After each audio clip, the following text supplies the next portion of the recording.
Assalamualaikum warahmatullahi wabarakatuh.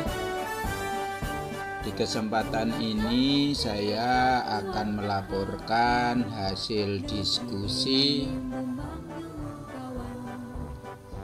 tentang 1.4a.5 budaya positif, ruang kolaborasi CGP Kabupaten Lampung Utara dengan fasilitator Dr. Randa Dartini, pengajar praktek Siti Afifatun, dan calon CGP Giarno. Kasus 1. Guru matematika dan wali kelas 8, Ibu Santi sakit sehingga tidak dapat masuk dan mengajar. Akhirnya dicarikan guru pengganti, Ibu Eni. Ibu Eni baru 2 tahun menjadi guru SMP. Beberapa murid perempuan, Vivi dan Natali, mengetahui hal ini dan mulai menggunakan kesempatan dan bersikap seenaknya, tertawa dan tidak mengindahkan kehadiran Ibu Eni. Ibu Eni mencoba mendekati kedua murid perempuan tersebut dan menegur mereka dengan halus. Namun ketiganya tetap berlaku tidak pantas. Mereka tetap tidak mengerjakan tugas dan malah mengobrol. Keesokan harinya, Ibu Santi memanggil Vivi dan Natali serta menanyakan tentang laporan Ibu Eni. Ibu Santi menanyakan apakah mereka bersedia melakukan restitusi. Vivi dan Natali sempat berdebat sedikit, namun pada akhirnya mengatakan akan meminta maaf. Ibu Santi menanggapi bahwa tindakan itu boleh saja dilakukan kalau mereka ingin melakukannya, dan menanyakan kembali apa yang mereka bisa lakukan dengan restitusi. Baik Vivi maupun Natali mengakui bahwa perilaku mereka tidak sesuai dengan keyakinan kelas. Keduanya mengusulkan bagaimana kalau mereka mengadakan sebuah diskusi kelas dengan teman-teman sekelasnya tentang bagaimana seharusnya sikap mereka dalam menjalani keyakinan kelas, terutama tentang sikap saling menghormati, serta mengusulkan mengirim email kepada Ibu Eni tentang keputusan mereka tersebut. Mereka pun akan memberitahu Ibu Eni bahwa mereka akan mengusulkan kepada kepala sekolah agar kali waktu ketiadaan guru, agar Ibu Eni yang menggantikan, dan pada kesempatan itu mereka dapat menunjukkan sikap yang lebih santun. Pertanyaannya, 1. Dalam penerapan restitusi kasus di atas, sikap-sikap restitusi apa saja yang sudah dijalankan oleh Ibu Santi? Jawabnya, restitusi bukan untuk menebus kesalahan, namun untuk belajar dari kesalahan. Pertanyaan kedua, apakah restitusi yang diusulkan Vivi dan Natali sudah sesuai dengan kesalahan yang telah dibuat? Bagaimana dengan solusi yang diusulkan keduanya? Langkah-langkah restitusi apa saja yang sudah dilakukan? Jawabannya, sudah. Langkah-langkahnya, 1. Menstabilkan identitas, yaitu melakukan hal yang baik untuk menstabilkan identitas, yaitu dengan diskusi kelas. 2. Validasi tindakan yang salah. Semua perilaku ada alasannya, yaitu kurang menghormati Bu Eni sebagai guru pengganti. 3. Menanyakan keyakinan memiliki motivasi internal. keinginan Vivi dan Natali untuk mengutarakan alasan sikap dia terhadap Bu Eni yang akan diutarakan dalam diskusi kelas. Yang ketiga, dalam kasus di atas, posisi apakah yang telah diambil oleh Ibu Eni dalam menangani Vivi dan Natali? Jelaskan jawaban Anda. Posisi Bu Eni sebagai pemantau. Hal ini sudah dilakukan dengan mencoba mendekati kedua murid tersebut dan menegur mereka dengan halus, namun ketiganya tetap berlaku tidak pantas. Karena tidak sesuai dengan kesepakatan kelas, akhirnya Bu Eni melaporkan kepada Bu Santi, wali kelasnya. Kasus 2. Sabrina hari itu bangun terlambat dan buru-buru sampai di sekolah.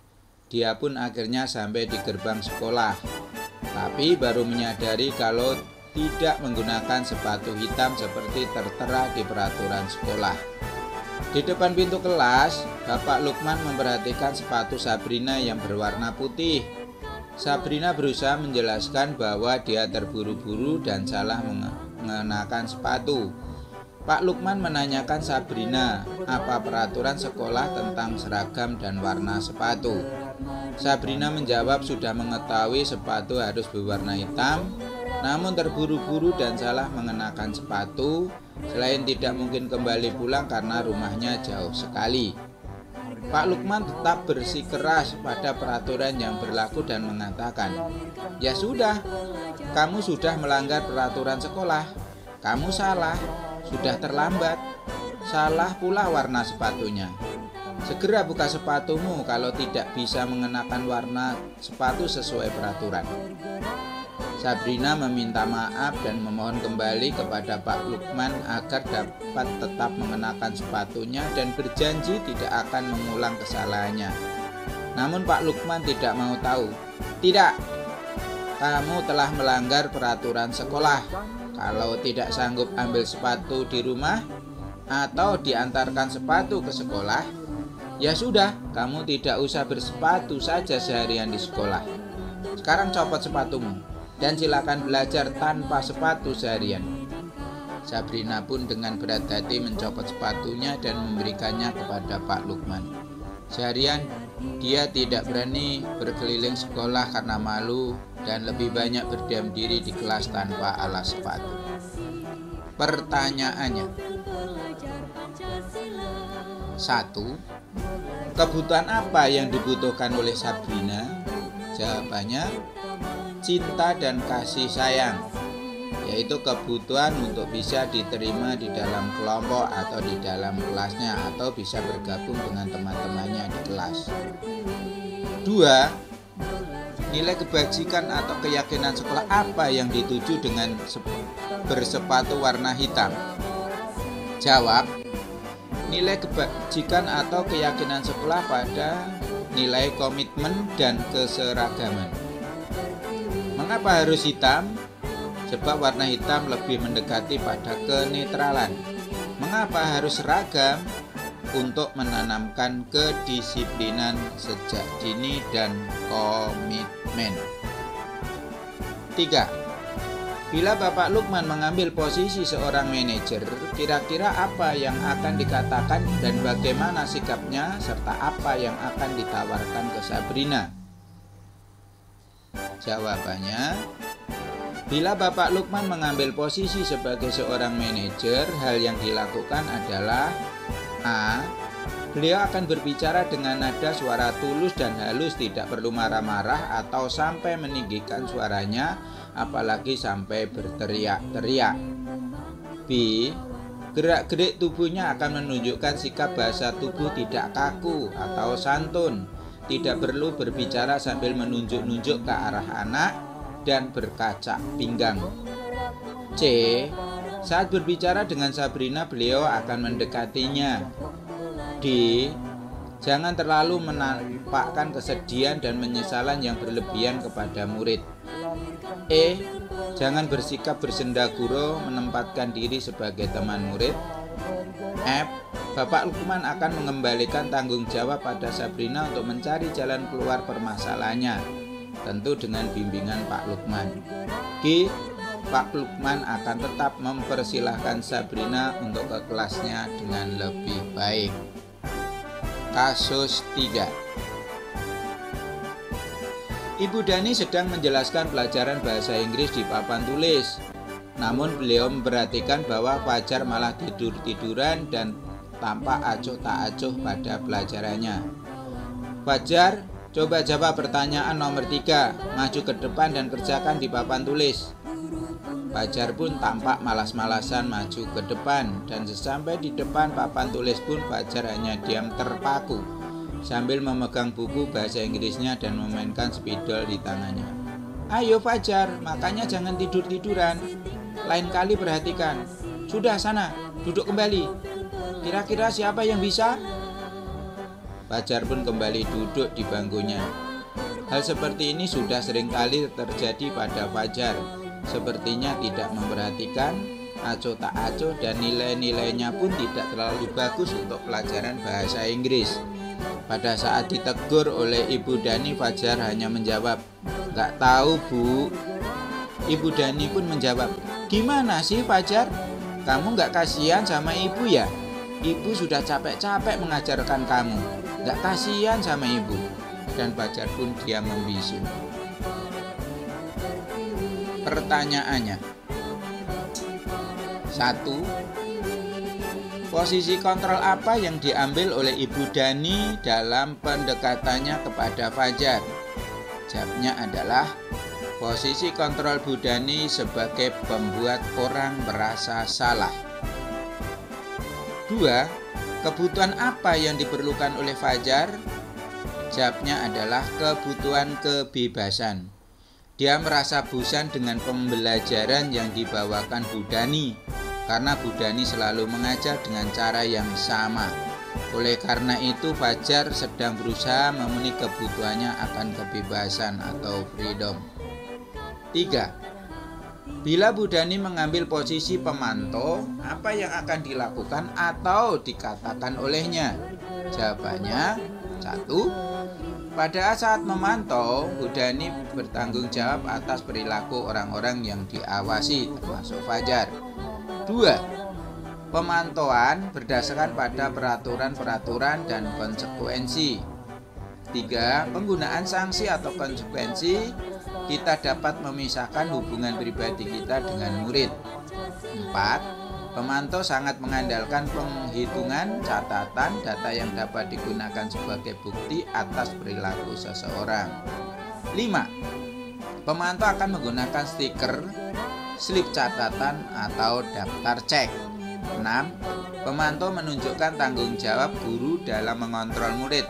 Pemantau tidak menunjukkan suatu emosi yang berlebihan, menjadi marah, atau membuat merasa berbuat salah.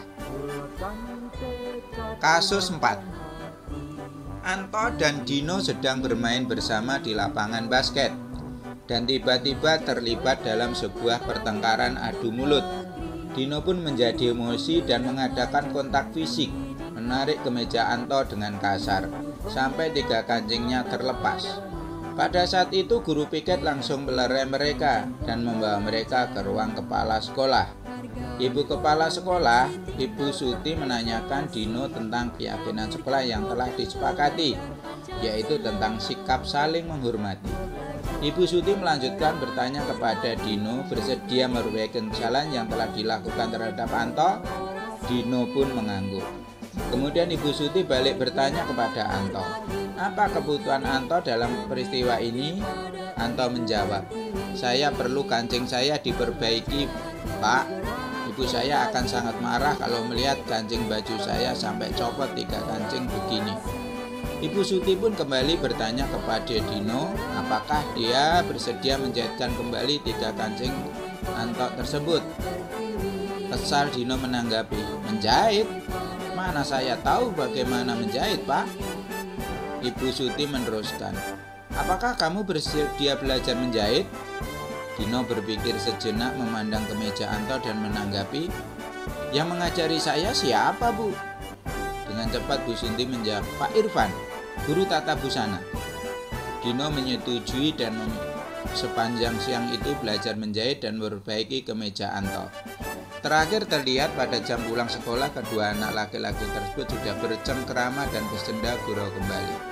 Pertanyaannya, 1. Nilai kebutuhan apa yang diperlukan oleh Dino? Jawab, penguasaan, kebutuhan pengakuan atas kemampuan, ingin didengarkan dan memiliki rasa harga diri. 2.